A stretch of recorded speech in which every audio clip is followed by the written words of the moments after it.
House of Kayfabe with Brian Reznor and Stephen New. Live on location from Winston-Salem, North Carolina, Wrestlecade Revenge.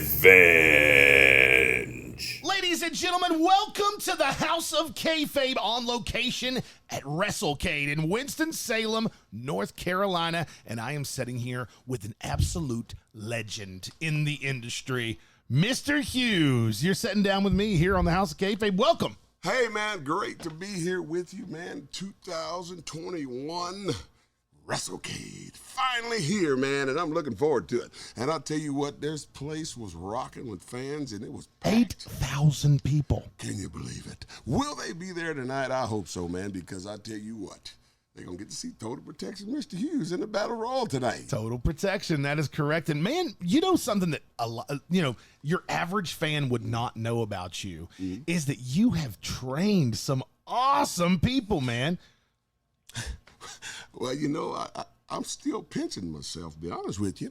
And I tell people this all the time because people ask me the question of, man, did you really train all those people? And I say, yeah, I trained them all. But the one thing I am is Christian, and I pray for all my students, and I tell people this, right?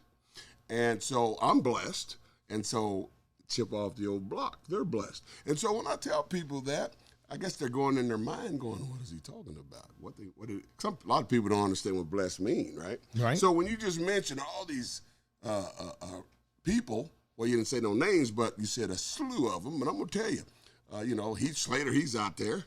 Yeah. WWF former tag team champions twice. Mm-hmm. You know what? I remember, actually, I was going to say this before you dropped the name, but my bouncer at the club that I worked at, he told me, come to me and he said, man, I can't be here next weekend. I can't come back, period. And I was like, what's going on, man? Why are you leaving? He said, well, I'm going to Mr. Hughes's wrestling school and I'm going to train to be a wrestler.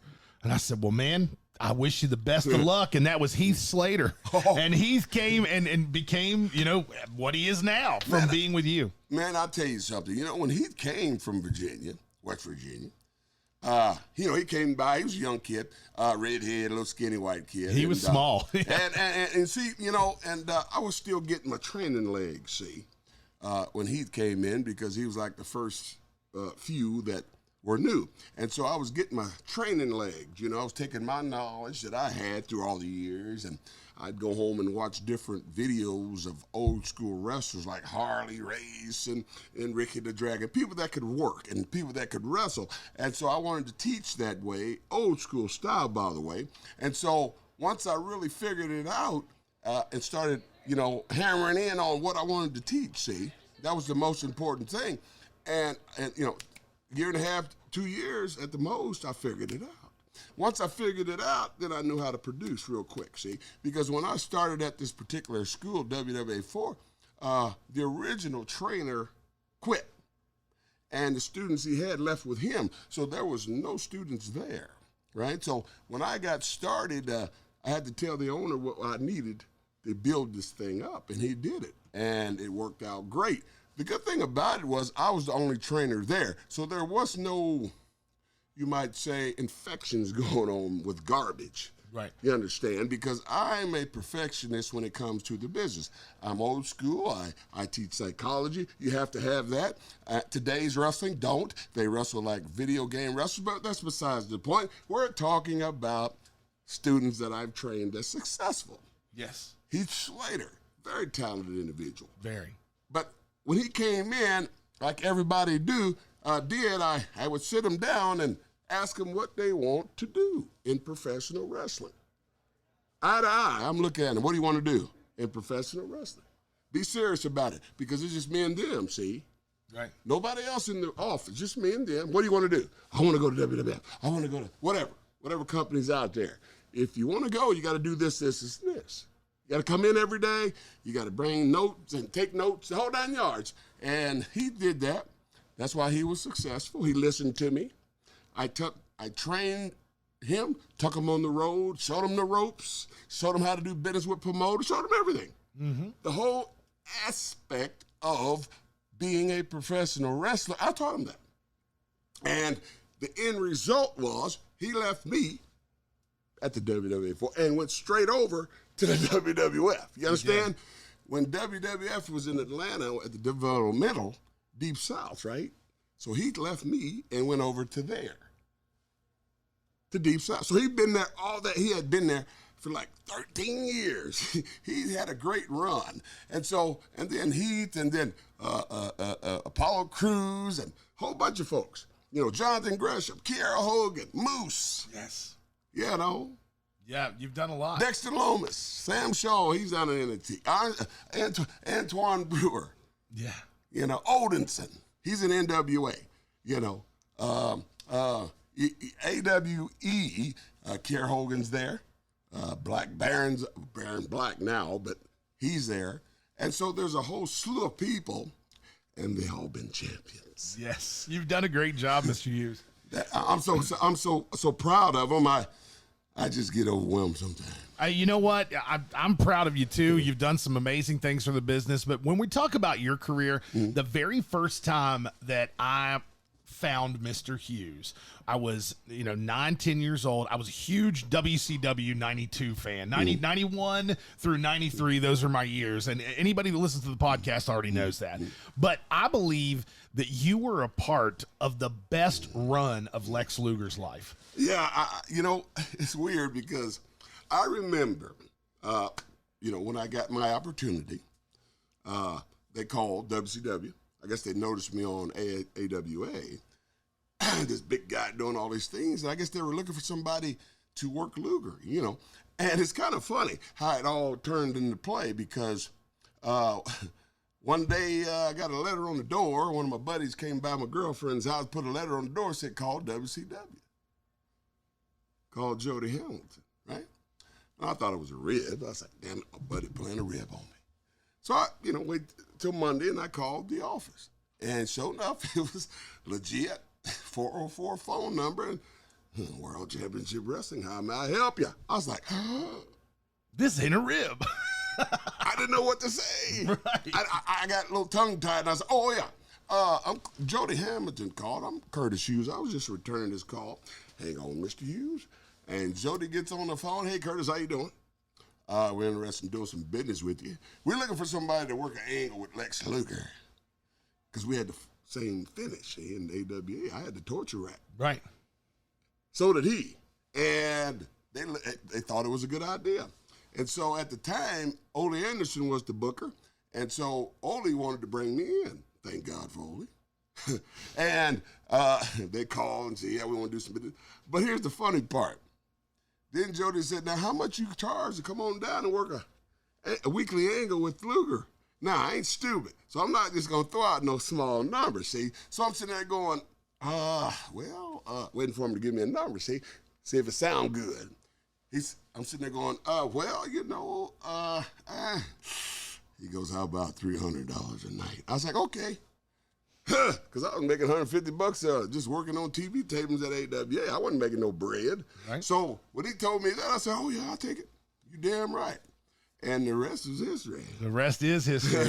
And that was, what happened that changed it up to where like, you're not going to work against Lex Luger. You're actually going to be his protection. Well, what happened was we started, when I started out with Luger, okay, Luger's head must have been big as this building because when we started out on our first night out, he did not want to sell none of my stuff, see. I'm giving him a headbutt. That's what black dudes have. They have hard heads. You're supposed to sell that kind of stuff. I give him a big boot. He didn't sell the big boot. I give him a nice, pretty punch. He didn't sell the punch. I take a powder. I'm going, what the hell is going on here? So I called the referee over, right? Because I jumped up on the apron. Hey, ref, you tell that cocksucker if you don't, excuse my language. No, you can say whatever you want to on House Kayfabe. We are unfucking censored. Thank you very much. So I said, hey, ref, you tell Luger if you don't freaking start working with me, man, I'm going back to the dressing room. I'm not, they brung me in to work with him so we can draw some money together. See, that's what it's all about. And so he wasn't acting right. So we finished the match, because I was Big Cat at the time. So we finished the match. He goes over, of course. I'm 38 hot. So I'm storming back to the freaking dressing room. And I'm just pacing back and forth around the concourse waiting for him. Not too far from the way you come in. Where the curtain is, I'm just pacing back and forth, mad. So he comes in, and I say, "Hey, man, what?" I'm cussing like a sailor. I had to repent for 3 weeks, and I was ready to go get him, man. And the freaking dressing room just cleared out. They heard a bunch of noise, see, and they said, "Damn, that don't sound like a working noise." That sounds like shooting noise. Exactly. And they come running out the dressing room, and I was this close to him, and I was like, "You ever do that again, we're gonna have an issue. I promise you." After that, right? After we got done that night, we didn't have no more trouble, no more. And the business is like that, man. I had that same issue back, Steiners. They back at center stage, I give them a hat to the ring guy and my jacket. Came back to the dressing room one day at center stage, and my hat was scorched. What the hell? So I went to the guy that took my stuff back. I'm raising hell. "Hey, man, what the hell you scorched?" No, I didn't do it." "Well, hot damn it, you better tell me who did." He didn't want to say nothing, but I forced him, and he told me, and I was like, "Okay." Now, the Steiners used to go to the ring with that dog. You remember that? Yeah. Now, so in center stage, the dressing room's like campfire. Everybody's in the same damn room. Kayfabe, though, right? That's what it's all about. Yes. And so I walked in, and they were there. But he told me which brother did it. It was Dogface Grim, because he always was played, Rick. He always played ribs, man. And he took my hat, because we was cool, though. But when he did that pissed me off, though, see? And so I confronted him in front of everybody. And I said, "If you ever touch my property again, my gimmick, I'm going to kill that dog." That's a shoot, man. Shit got serious. You damn right it got serious. Damn right. And so I earned my respect that day. After that, didn't have Vader. I had trouble with him. Oh, man. See, I was about to mention that you and Vader versus the Steiner brothers at the Clash of Champions. Yes, that's what I'm talking about. That was the first match of the night, and I was like, yes. I remember I recorded that on a VHS, and I watched it so much the fucking tape broke. No. I swear. I watched it so much. Out. I did. Well, see, at that show, the Steiners going over anyway. Yeah, of course. But greatest tag team of all time. They got to do the Sabadell on me, you know what I'm saying? Mm-hmm. But I didn't mind. It's a work, brother. I'm getting paid like a big dog. That's right. But here's the kicker. We go out there. The finish was Bulldog off the top. Yep. 1, 2, 3. Steiners win. But remember, it was a tag, see? Mm-hmm. So we go out there. And this is a TV tape, live. Hot damn it, live. Yeah, live. Okay. It was like the free pay-per-view. Clash of Champions was like a free pay-per-view. And I was excited, and my family was excited, and it was my big-time TV debut as far as prime time, and I'm looking to do good. So anyway, we go out there and we start the match. Now, here's where things got a little bad. So we started out tagging. He tagged me one time. We tagged in and out once. And so he got his stuff in, see? Yeah. And then when it's almost time to make the comeback and go home, he pretty much tags me. So all I got left is this little much heat to put on one of the Steiner boys before he makes the hot tag. You follow what I'm saying? And oh man, I went in and did a couple of things. He's all right. And the ref said, "Go home." I was like, hot damn it. Go home. I said, well, I had to do it. So he makes, getting my heat. He finally make the hot tag. But the heat was, Vader gave him all the heat. Yeah. You follow me so far? Oh, for sure. So I'm already pissed. So I had to do the job on top of that. And so after the 1, 2, 3, you see it. You saw the match. Vader tries to give me the high 10. Shit, I left. And man, when I left, I went straight back to the freaking dressing room concourse, and I waited until he came back there. And I said, man, what the F's going on? Same thing with freaking Luger, dude. Right. Two big beasts about to go at it, cleared the dressing room. After that, I didn't have no more trouble. Me and Vader was cool after that. See, then we tagged us up together and made a little money together, but we was cool. But here's the thing. I had to confront him. I had to let him know. Ain't no punk, man. Right. when I came in as a younger guy, they tried me. See, they said, okay, he's a big dude, but let's see if he's got some balls. That's what they did. And I proved them, dog. You don't want to mess with that Negro right there. You feel me? Right. Yeah. And you know, it's crazy. As a kid, you know, you're looking at Harley Race, Mr. Hughes, Vader, Lex Luger, and you're thinking, this is a team. These guys are a team. And then all the time you were sitting there like, oh, what the fuck are you guys doing to me? Like, Yeah, exactly. Well, you know, a few times, like when they first put me, like when they first told, here's what happened. Remember I told you earlier, Ole had the original book. Then he lost the gig. He lost his gig, so Dusty took the gig, right, as the head booker. And so Dusty came to me once he got the book and said, hey, Kurt, he called me LT all the time. Hey, LT, I got a better character for you if you want to try it. I was like, what is it? He goes, you remember Big Bubba Rogers? I was like, yeah, you want to do the bodyguard gimmick? I was like, shit, that's easy. But here's the kicker. I had to look and watch and see how Bubba worked. See, I didn't want to be the same guy. I didn't want people to get us confused. Even though we had the same color outfit on, I did not want to get people confused. So I said, well, he takes his jacket off, he takes his hat off, he takes his glasses off. Skirt! Wait a minute. A big old light went off in my head. I was like, damn, I got to figure out a way to keep the shades on. That's the key. that's the kicker right there. That's the key. And I said, all right, I went to the sports store and got me one of those sports straps, right? And I remember, it's online. I work with Barry Windham at Center Stage.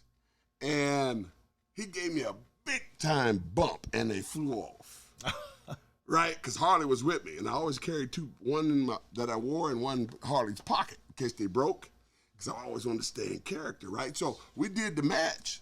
It's on YouTube, Mr. Hughes versus Barry Windham. And we did some stuff, and my glasses broke, and finished up, and ended up doing something to him while he's down selling. I reached over and got my glasses back and put them on. The people was going crazy. Because you had more. But I figured it out. I figured it out. This is my niche, right? I just got to figure out a way to keep these shades on. And I remember I used to wear, I still do electrical tape. And the electrical tape stretches. And I was like, wait a minute. I'm trying this electrical tape. So I figured out, put the electrical tape on. Bingo! Sticks. And back then I was a little heavy and I had a little fat in the back of my head there. And the tape would seep in and you couldn't see the strap around my head. See, and people, how in the hell he keep them shades on?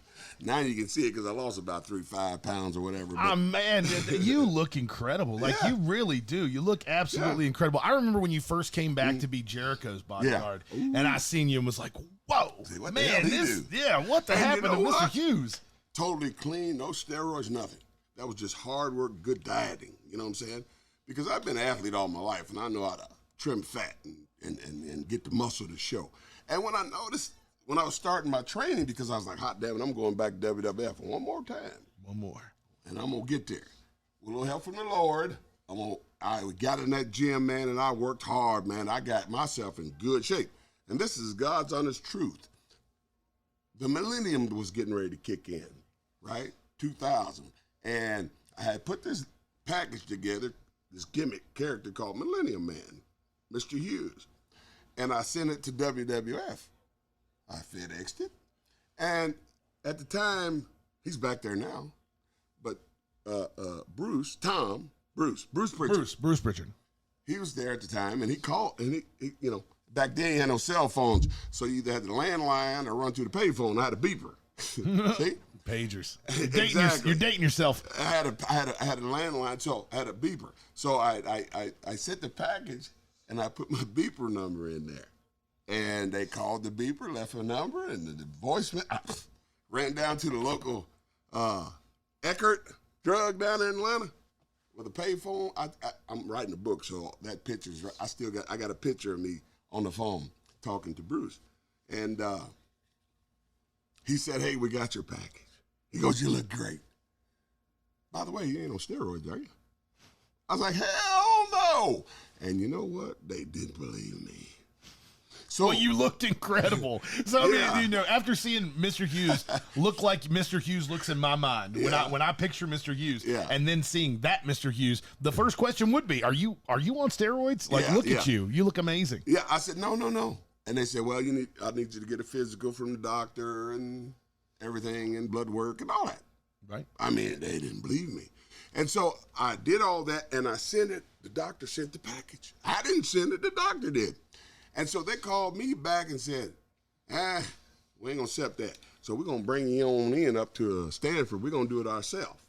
So they flew me to Stanford, Connecticut. I was there for a whole week. Tom was there. Tom Pritchard, he was the trainer at the time. He was there in 99 when I got my job because he was the one at the school at the WWF facility where they trained people because the posse was in there working out. And those are the people that I trained with because they wanted to see if I was in ring shape, see? So I was there for a whole week doing some stuff with the posse. Remember them?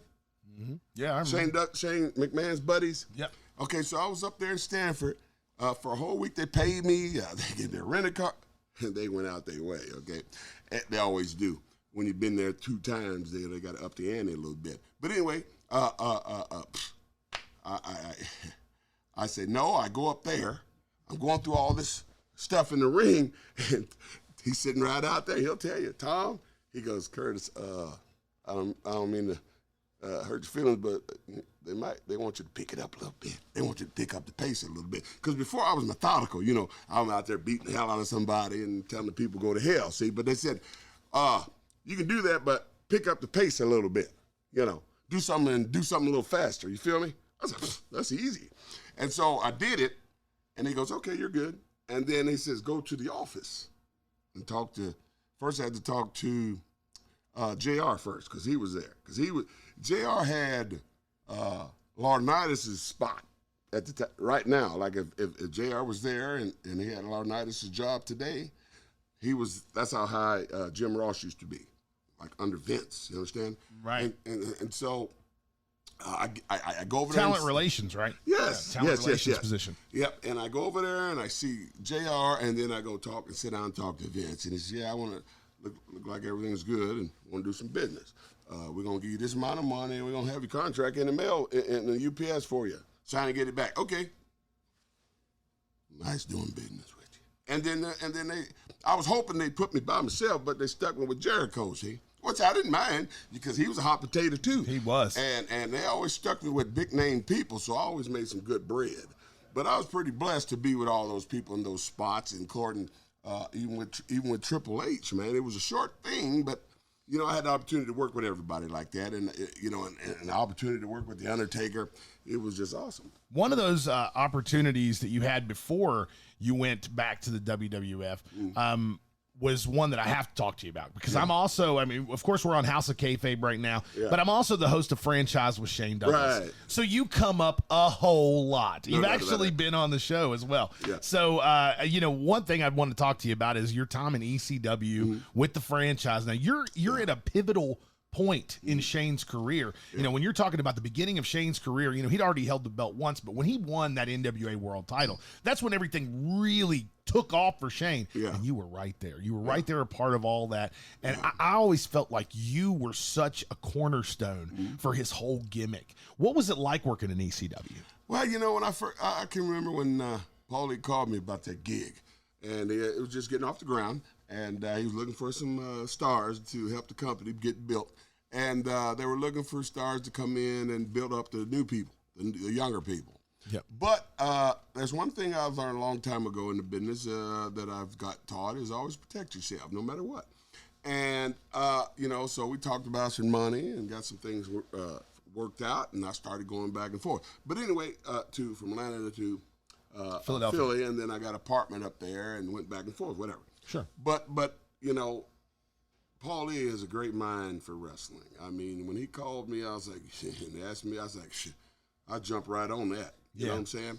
But it was at the beginning, it was slow, you know, pace, because it was building it up. See, they looked like they didn't have a bunch of money, but they did. But there was a slow pace because they had to get people trained. See, Yeah, like Sabu and and the Dudley Boys. And that was right at the transition when you were going from the older guys from Eastern Championship Wrestling into the ECW guys. Right.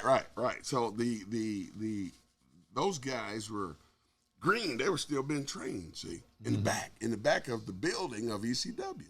See, the building that they held the shows in, it was a place where they stored all the carnival stuff when they do not parades. When they do parades, they had all the floats and everything and things set up in the back. I mean, here's the ring. You see all these damn things that they use in the parade, right? But they're working in the ring training.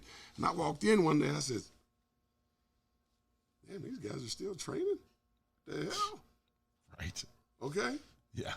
But when they put me with Shane, I think I had met Shane before, but he was.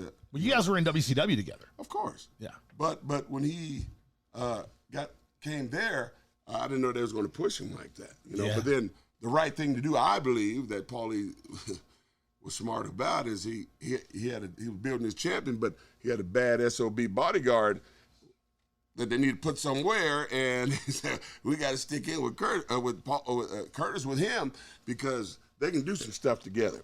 And it worked out great. I loved it. They wanted to give him some legitimacy. Sure. And when they, because Shane had already, he'd been a side guy. He had been, a tag team partner for Ricky Steamboat, and he had done some things, but he'd never been the man. Right. And to make him the man, they had to give him that legitimacy. Right. Of being with Mr. Hughes. You know what I mean? Hey, and it totally worked. You're damn right. And it worked too, big time, man. And, I mean, he went to the moon right there. That was a fun run, man. I really enjoyed ECW. So I got one final question for you. Of course, being a black man in professional wrestling. Yeah, that's a good one. You've been through the trenches of black people are not going to be champions. They're not going to get the belt. They're not going to have that opportunity. Yeah. And you were there when Ron Simmons did. I was. And I still remember that, Baltimore, Maryland. Yeah. I remember being a 10-year-old kid being so excited. Woo! He said 10. Yeah, I was 10 years old at the time. He made me look old. I was 10, and it was the greatest thing ever to see Ron win that belt. Yeah. But to me at that time, I had no idea of why it was such a big deal. It was like, it was just one of my favorite wrestlers winning the title. Didn't even think about him being black. That didn't even cross my mind. Yeah. But now looking back on it, that was a struggle. It was a struggle for any black wrestler because you always think, I'm not going to get there. But now it's a completely different landscape, completely different world. You see black world champions all the time. Yeah. And that's got to mean something to you because you paved that road. No doubt about it, man. And I'll tell you something. I didn't see a lot of, I say discrimination stuff, but I've seen a lot of that stuff, man. And I've seen, because I came up before everything changed. I was raised by old timers. You understand? I worked with the old timers before they started passing off and all this. And I learned a lot from them cats, man. And as far as like Junkyard Dog and Rufus R. Jones and Butch Reed. Iceman King Parsons. Iceman. You got to mention the Iceman. I mean, I can go on and on that, Paz Watley. I can go on. And these guys, because we hung out, brothers, we hung out. And so they pretty much smarten you up. If they see that, you're getting a push or getting yourself a name, they'll smarten you up. And they'll tell you, hey, man, this and this and this. And I tell my students that are black, I tell them all the same thing. And it's real important, like I tell students, I don't have to tell that to Caucasians, okay? Because I tell them they already have a ticket. It's the color. And I'm being honest with these people. I'm not going to lie. You come in here, look, I tell people, look, if you want me to train you, I'm going to tell you the truth about the business that you're getting into. It's cutthroat. It's backstabbing going on. There's haterade going on. All that. Because let me tell you this. You know how I experienced it firsthand? When Vince put me in front of everybody to fight The Undertaker and took his freaking urn. I saw it then, right? So here's me. I'm going to show you the whole picture here, right? So Vince calls me. I got a tryout, first of all. Get a tryout in Augusta. They like what they see. So they're going to start my first TV tapings the same damn night. They never did that. I had already I did my first freaking match Went in the dressing room, took a shower, put my street clothes back on. Had to go back and meet with Vince because I had my jobber matches. And he goes, all right, go take a shower and meet me in the office. Boom, I'm going to put my street clothes back on. Go in there and meet him in the office. We sit down. He goes, I like what I see. I like what I see. Put a contract in the mail for you. I'm going to give you this much. Sob it up. Go get your clothes back on. We're going to do some more TV taping with you tonight. And they started pushing me heavy. I mean, I had 3 or 4 freaking job matches all night long. I remember. Because they had to get me out there, see? Had to get me out there. That's how they do it. You're about to take the Undertaker's urn. You I got to didn't be know the it, man. though. I didn't know it. Oh, you just thought they were pushing you to the moon. I didn't know it. But then all of a sudden, they had me start beating the stars. Like Bret Hart and Macho Man. I'm talking the big names, bro. 1, 2, 3. All over this freaking country. 1, 2, 3. And I'm going, what the hell's going on here? And one day, TV taping, Vince calls me in the office. Because he has an office in every freaking building that we do shows at. He called, one of the runners came and said, hey, Vince want to see you in the office. Everybody knows what the office. When you do a show at an arena, it's always an office to go see Vince. Yeah, for sure. Either you're going to get fired or you're going to do the show. It's just simple as that. And so I go back.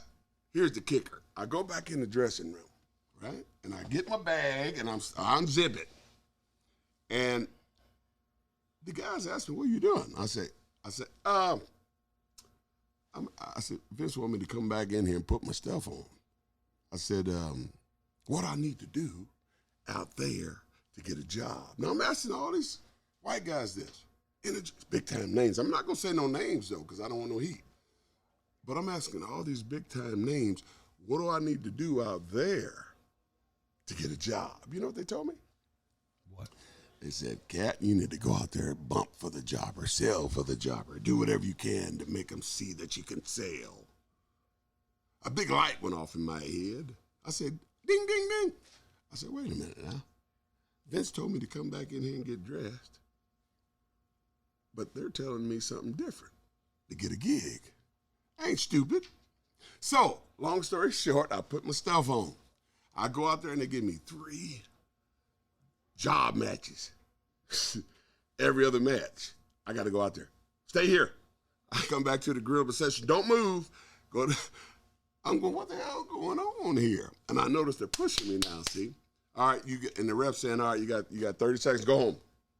And then my whole sidewalk slam. So Vince is building me up. So finally, time done passed. I didn't beat all the big names. Now we at the TV taping where everything's going to unfold, and I didn't know it.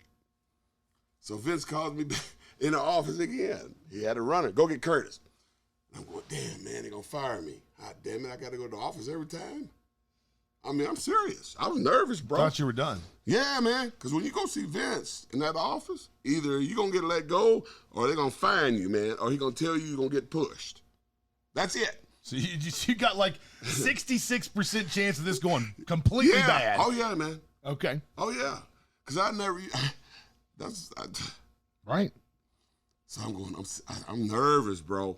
You talking about butthole? It's an intimidating seat to be sitting in. When I tell you, my butthole was puckering, brother, it was puckering, because I didn't know what was going to happen. All of a sudden, he goes, Curtis,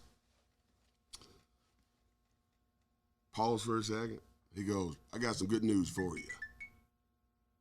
Tonight, you are going to steal the Undertaker's arm. You're going to take it, and you're going to beat him down, and he's not going to get up. I was like, what?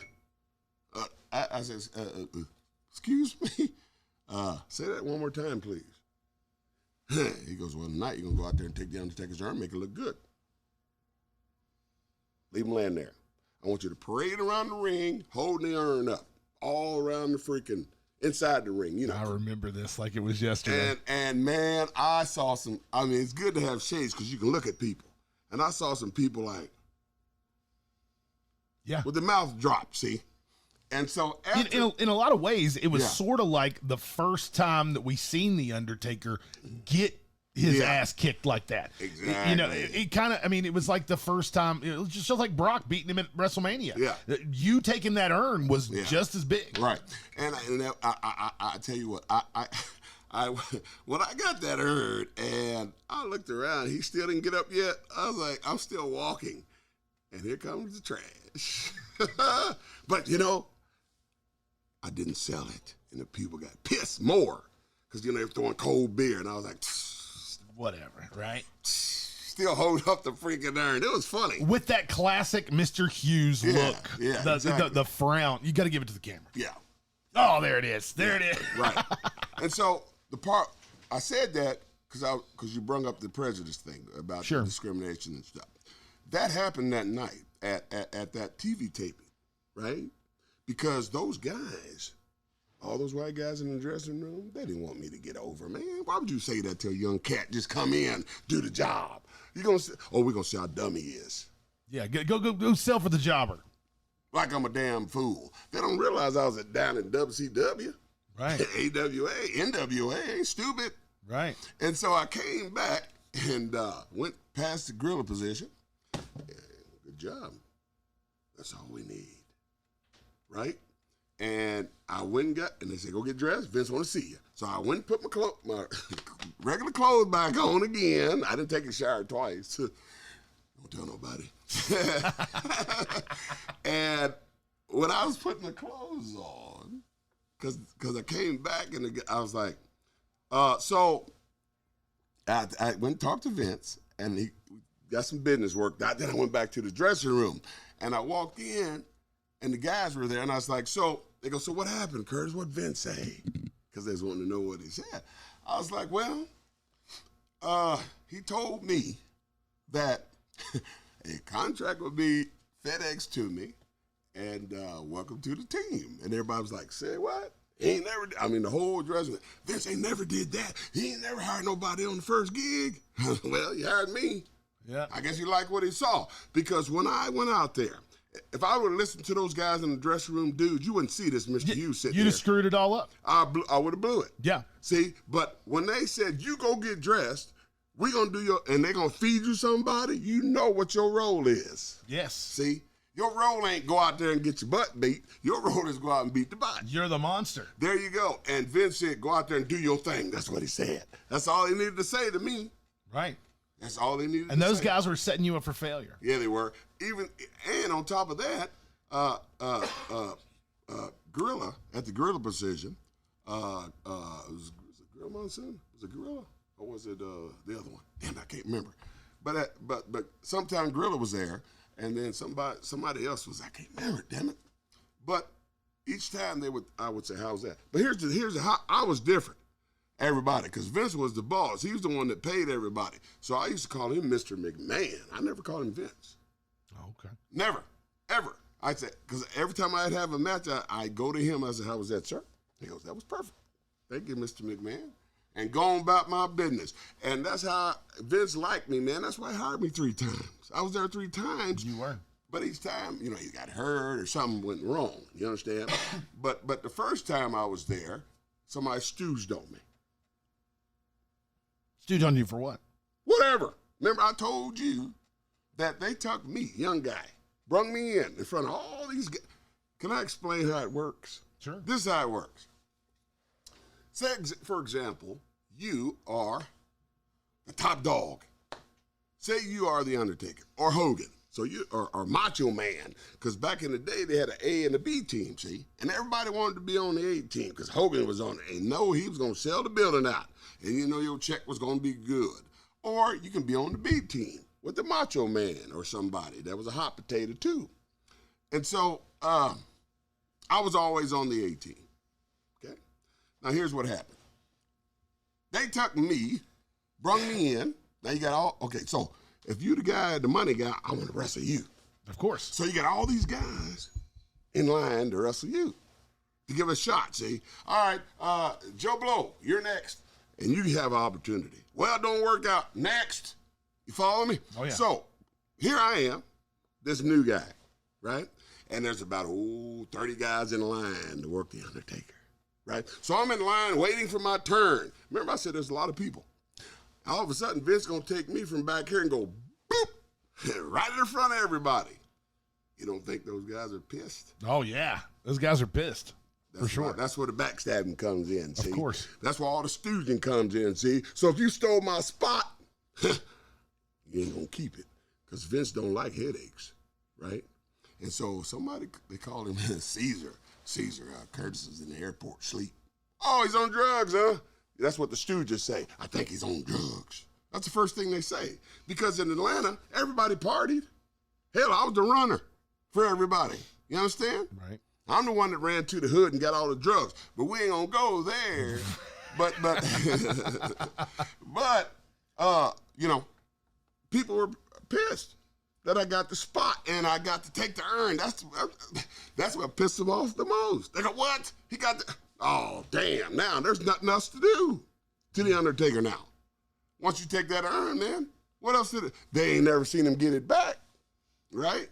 So I can run with this forever. That's why I bring it with me. See, Bring it with you everywhere you go. you're damn right, and it makes me money. It should. You know, and you know people want to take a picture with it. So that prejudice thing you had talked about, that happened then. That happened with me when I got that push with the Undertaker. That's when I saw all the stooging going on, all the lying going on, all that, man. And it was not true at all. I was making serious money with the Undertaker. Serious. We was selling out buildings, 20,000 seaters, man. Yeah. So you got this person that's hot. Damn it, he took my spot. I'll show him. I'll get him out the way. That's how this business is, man. So I tell young people, man, you got to do some research before you jump in this stuff. Yeah. You know what I mean? Instead of, ooh, I want to be a wrestler. I want to be a wrestler. So when you see Kofi Kingston and you see Bobby Lashley and you see all these guys that are getting the world title shots and they're getting the world titles and they're black. Yeah. It's you got to get some pride out of that, knowing that you paved that road when it wasn't so easy. Right. Well, you know, I'm kind of glad that I did help some people. You know, the younger black people that come in, even my students, man. I got students that got into business because of what, you know, either the Hardys or whoever, you know, that at that era was going on. They jumped in it. But now, man, I tell you what, I don't. Kids, if y'all listening to me, if you're young and you want to try to get in the wrestling business, I tell young people this. If y'all don't go back to old school style of wrestling, now you can have some little flavor in these matches, but every match can't be a freaking spot fest. People are not going to buy that. They're not going to pay no ticket to go see no bunch of spots. I want to see good versus evil. Bad guy, good guy, man. Heat, come back. You know what I'm saying? That's what turns me on when I watch wrestling. That's why I don't watch this new stuff. You know why? Because there's no psychology. It's not entertaining. See, now if a new person started watching wrestling today, oh yeah, that'd be real impressive, real entertaining, because they don't know no better. Right. But how damn it, if you know history about wrestling, it has psychology with it. It's good versus evil, bad guy, good guy. I want to be able to cut somebody out when I have a bad day. Let some steam out when I go to a wrestling match. Not sit there and go, how damn it, my neck getting sore. Yeah. It look like a damn tennis match. You feel me? It kind of started with the death of the intricate storyline. You know, now it seems like storylines are thrown together just on the fly, and they just don't they don't build, they don't do anything. And that coming out really fucked wrestling up. Well, that's that psychology thing I'm talking about. Yeah. Man, this is a true story. It ain't gonna take long. I was Jonathan Grasser, one of my students. Who's amazing, by the way. A great wrestler. Anyway, he was at this place called Face to Face. And they were going a transition of getting a new owner. So John was training these two kids, and he called me and asked me if I wanted to, work with them. And I said, sure. So we had a time and we met up at the place where I train people. And these kids come and we start. And I show them 4 things, right? Now, we're on the last thing. It's 5 things I'm going to show them. We're on the last thing. And there was the headlock takeover, right? And these kids wasn't doing it right. So I said, stop. You got to do it like this. And the kid was like frustrated because I'm a perfectionist, bro. You want to get trained by me? I'm going to teach you right. I'm not just going to take your money like most of these people do. They don't give a damn about your career, but I do. When I tell people, hey, man, remember I said earlier how far you want to go in the business? That's what I mean. And if you talk to Heath, he'll tell you, when I taught you something, you had to perfect it, like a drop kick or a punch or a stomp or something. So it looks believable, period. If people can't, if you missing stuff, people ain't gonna buy that stuff, man. I ain't. You think I'm gonna go spend 30, 40, 50 bucks to go see a show and it ain't worth 2 bit nickels? Right. It's crazy, you know. But you know, the wrestling today, man, they need to take a freaking history lesson, man.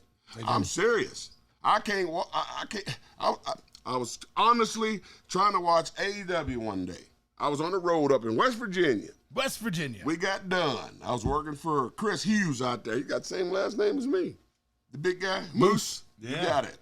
I was working for him. And we got done, went back to the hotel, and turned the TV on. Surfing. Boom. Hey, what's that? And the kid I was with said, oh, that's wrestling, Mr. Hughes. That's that new league. You want to check it out? I said, yeah, I'll check it out. So I'm checking it out. See what these boys can do here. See if they got any talent, you know.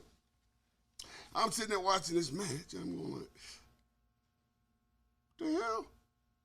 Now, how many times can you kick somebody in the freaking head, man? And the guy get up and come on. Super kick party, huh? So, no psychology. Hey, kids, if y'all listen to me and you're a wrestler out there, learn psychology. If y'all want people to come see you in the future, learn how to work. Stop doing the garbage. They gonna say, Mr. Hughes, what do you mean by garbage? Spotting. Talking in the ring. Talking about a match for a freaking 3 hours and go out there and blow the damn thing. I hate when I see people in the back talking about their match. You know what that means to me? That says to me is that you can't work. You have to learn how to wing a match when you go out there. You can't talk about the whole match in the back. Right. Because you have to feel the people.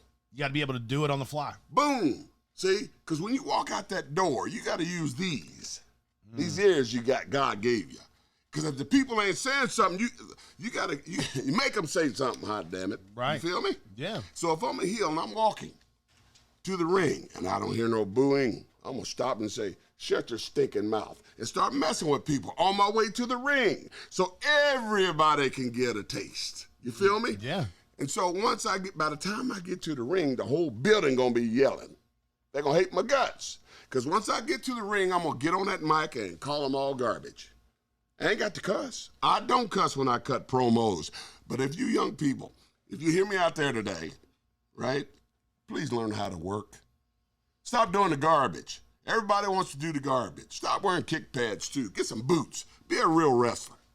The kick pad era is over, people. What you talking about, Mr. Hughes? What the hell you need kick pads for unless you ain't kicking? Right. Unless you're kicking, unless you're a judo or a kung fu fighter, that's what you need kick pads for. I tell all my students that I trained, okay? It's called professional wrestling, not amateur. That's why you get professional wrestling boots, professional wrestling gear, so you can look the part. See, some guys don't look the part, and they wonder why they can't get a gig. See, but you know, I just don't like today's wrestling. I really don't. When you say they need a history lesson, yeah. To me, you know, you're talking about talent. Yeah.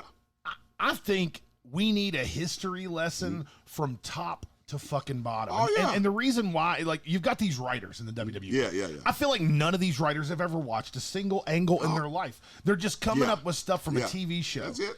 And it feels like that with a lot of different things, like the people that are making the action figures. They're not always historians either. Yeah. And you know, I think it comes a lot with you know, you've got so many people that are my age. Like I'm 38 years old. I've been a wrestling fan my entire life, and I feel like those type of people are the people that need to now be in the business because we've got the history. We know where they're messing up, but it's like there's never a door for those super fans to make the transition to actually creating product. Right. And it just seems like all the people who do get those opportunities, like all the people in WWE that are writing all these storylines that have never seen a fucking wrestling match from the 80s in their life or the 90s even. And then we see this stuff on television and it becomes like, I mean, really, like, NXT was my favorite for a while. They changed NXT. Now NXT is terrible. You can't even watch that. Really? Raw is the number, it was always the number one show. Yeah. I cannot sit through a Raw anymore. I'm the biggest wrestling fan I know. Is it that? And I cannot sit through an entire Raw. Yeah. SmackDown's the best show on television, and that, well, the best WWE, because in my opinion, AEW is the number one television show. Period. In my opinion. Yeah. And they're still screwing up, just like you said. They're still screwing up a lot of stuff, but they're just not screwing up as bad as the WWE is right now. So I'd say that history lesson thing goes from top to bottom. From everybody that works in the building. No one should be there unless they know the history. Exactly. And so I believe what the problem is with, because WWF letting a lot of people go, man. They cutting that roster real low. They sure are. You know what I'm saying? Doesn't make any sense either. There's a lot of guys that left and it's like, why? Yeah. And so there's something going on to where either, I don't know if they sold, I don't know what they're doing, but as long as they don't let none of my boys go, that's all. Well, they let Heath go, unfortunately. Well, he had a damn good run, so I wasn't too sad about him. I don't think he was too sad about it either. I think he was ready to go. Yeah, he had a damn good run, man. And, Apollo's having a good run, and, he was an American, U.S. champion. I feel like Xavier Woods could be the world champion. Yeah, I really do. I feel like this thing with the King of the Ring gimmick that he's doing right now is going to lead to some really amazing things for him if those writers can get it to fucking together. You know what I mean? That's the key right there. But here's the thing, man. If you're going to, that's just me. If you're going to be in professional wrestling, I believe you should use people that are knowledgeable of the game from top to bottom. I don't think you should use outsiders to participate in our profession because it kills it. It's good to have people work in the company that's boys and girls, you understand, that were workers. They understand psychology of how it all plays out instead of a writer going, let's see what we're going to do with you. Yeah. Instead of saying, all right. How can we turn this into a comedy angle? There you go. See, instead of saying, okay, you're going to go out there and have a bar burning match, man, with him and you do your thing. You understand? We don't need to write a damn thing. Here's the finish. Like it used to be. Right. See? That's what I mean, folks. It used to be fun, see? Some wrestling used to be really fun for some people. But I can remember days when guys used to tell me they walk around with their butt all puckering because they don't know how long they're going to have the job, man. You don't have to. How you going to feel like that? Why you got to feel that way at a company? Because you worry about if you just sneeze wrong, they're going to fire you. Right. You can't perform out there on that stage if you got that worried about. No, because you're feeling weird. You know what I mean? Man. You're constantly questioning yourself. That's crazy, man. Yeah.